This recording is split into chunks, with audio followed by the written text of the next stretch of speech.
Haleluya, haleluya, haleluya. Salam saudaraku, Ratapan 3 ayat 22 sampai 23. Sebab kebaikan Bapa Yahweh itu tidak pernah berhenti, rahmat Bapa Yahweh itu tidak pernah berkesudahan, selalu baru setiap pagi, dan begitu besar kasih setia Bapa Yahweh di dalam kehidupan setiap orang-orang yang percaya kepadanya. Renungan KPI Mayim Kayim pada hari Minggu tanggal 1 Agustus 2021 atau pada tanggal 23 Af 5781 yang merupakan kelanjutan pembacaan renungan Torah kita, diambil dari kitab Devarim atau kitab Ulangan 7 ayat 5 yang berkata demikian, saudaraku.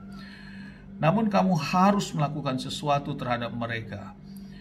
Dengan cara ini kamu harus merobohkan mesbah-mesbah mereka, meremukkan batu-batu berhala mereka, meremukkan tugu-tugu berhala mereka, dan kamu harus membakar patung-patung mereka dengan api.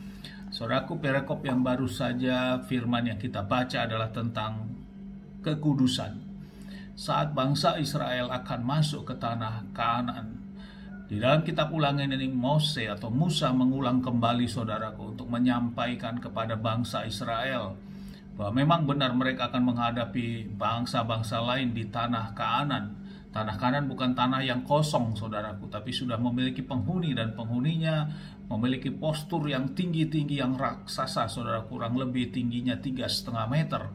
Demikian, saudaraku. Dan tanah yang begitu subur berlimpah, saudaraku. Di sana ada bangsa-bangsa Het, orang Gergasi, orang Amori, orang Kanan, orang Peris, orang Hewi, orang Yebus, dan 7 bangsa yang lebih besar dan lebih kuat daripadanya di dalam Ulangan 7 ayat yang pertama, saudaraku. Dan mereka di dalam kuasa dan perlindungan Bapa Yahweh, mereka akan menghancurkan mereka semua. Walaupun dari segi kekuatan fisik, tentu secara alam fisik, tentu bangsa Israel tidak mampu mengalahkan bangsa-bangsa yang ada di tanah Kanaan. Namun oleh karena ada kuasa dan pertolongan otoritas Bapa Yahweh, tidak ada satupun yang menghalang, tidak ada sesuatu pun yang dapat memenangkan, karena ada pembelaan dari Bapa Yahweh. Maka mereka akan menang, saudaraku. Semua bangsa-bangsa itu dapat dimusnahkan. Dengan catatan mereka harus setia dan taat kepada perintah dan ketetapan Bapa Yahweh. Dan selanjutnya mereka diperintahkan untuk membakar, saudaraku, menghanguskan misbah-misbah doa penyembahan bangsa-bangsa yang ada di tanah Kanaan. Patung-patung mereka semuanya harus dihancurkan, dan misbah-misbah mereka harus dibakar, saudaraku.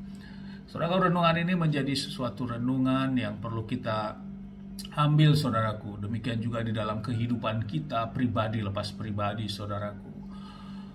Hal yang tidak baik di dalam hidup kita, saudaraku, kita memang dilahirkan bukan karena permintaan kita. Kita lahir sesuai dengan kehendak Bapa Yahweh dalam hidup kita. Mungkin kita lahir dibesarkan dari dalam kehidupan keluarga yang keras, saudaraku.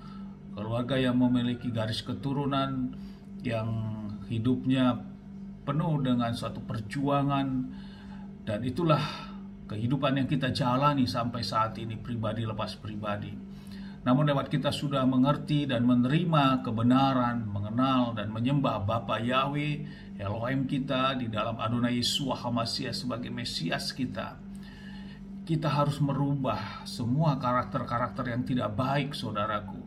Jangan kita sudah menerima dan mengenal nama Bapa Yahweh, kekudusan Bapa Yahweh dalam mulut perkataan kita, iman kita, namun kita masih mengizinkan adanya patung-patung seperti halnya firman yang baru kita baca di dalam kehidupan kita. Ada patung kesombongan kita, patung amarah kita, kita tidak menghormati satu sama lain. Patung-patung seperti itu masih ada di dalam diri kita. Kita membenci orang, kita mengomongi, membicarakan orang sana sini, saudaraku. Ya, menjelek-jelekkan orang, demikian, saudaraku. Dan kita melakukan suatu sikap pribadi yang tidak menyenangkan orang lain, demikian, saudaraku. Itu harus dirobohkan, saudaraku, untuk menuju kepada kekudusan di hadapan Bapa Yahweh. Sama seperti bangsa Israel ini, saudaraku. Dan dikatakan, namun kamu harus melakukan. Ada sesuatu yang dilakukan. Demikian juga terhadap diri kita, kita harus lakukan. Kita jangan bertahan, saya memang orangnya demikian kok, saya mudah pemarah, saya juga sudah dari kecil saya orangnya suka emosi, ya suka melawan, demikian dipertahankan di dalam diri kita. Tidak, saudaraku, dikatakan sih kamu harus melakukan, harus ada pekerjaan yang kita kerjakan untuk melawan, menghancurkan dan merobohkan hal-hal itu di dalam diri kita, dan kita bakar dengan api kemuliaan Bapa Yahweh, sehingga hidup kita diperbaharui sama seperti bangsa Israel ini. Dia masuk dengan pembaharuan, sehingga tentang kekudusan ini benar-benar dapat kita dapatkan. Bukan hanya kita mendengar firman, melakukan firman, namun karakter kita masih karakter lama. Tugu-tugu itu, patung-patung itu masih ada di dalam diri kita. Tidak, kelanjutannya kita harus robohkan dan harus lakukan. Itulah bagian kita, sehingga kita menjadi benar-benar baru, saudaraku, dan hidup di dalam roh. Karena Yesua juga menghendaki kita hidup di dalam roh, bukan secara fisik saja, sehingga kita berubah, memiliki karakter yang berubah. Buah-buah roh dinyatakan di dalam hidup kita. Di dalam Galatia 5 ayat 22 tentang buah-buah, Galatia 5 ayat 22 sampai 23 tentang buah-buah roh kita, ada kasih, ada sukacita, ada kedamaian, ada kesabaran, kemurahan, ada kebaikan, ada kesetiaan, ada kelemah lembutan di dalam diri kita, dan ada pengendalian diri. Itulah perubahan menuju kepada hidup di dalam kekudusan kita. Amin, haleluya, sukses besar buat kita. Mari kita berjuang, saudaraku, karena Dafar Elohim sudah dinyatakan, dan bagian kita untuk merubah secara berproses. Namun kita mau berproses, saudaraku, dan waktunya kelak kita akan dapatkan semua. Namun kita tetap harus berjuang. Jangan lama-lama. Ini waktunya untuk kita berubah. Amin, haleluya, sukses besar bagi kita semua. Dari tempat ini saya berdoa, Bapak yang memberkati dan melindungi kita semua dimanapun kita berada. Bapak yang menyinari wajahnya kepada kita, memberikan kita kasih karunia.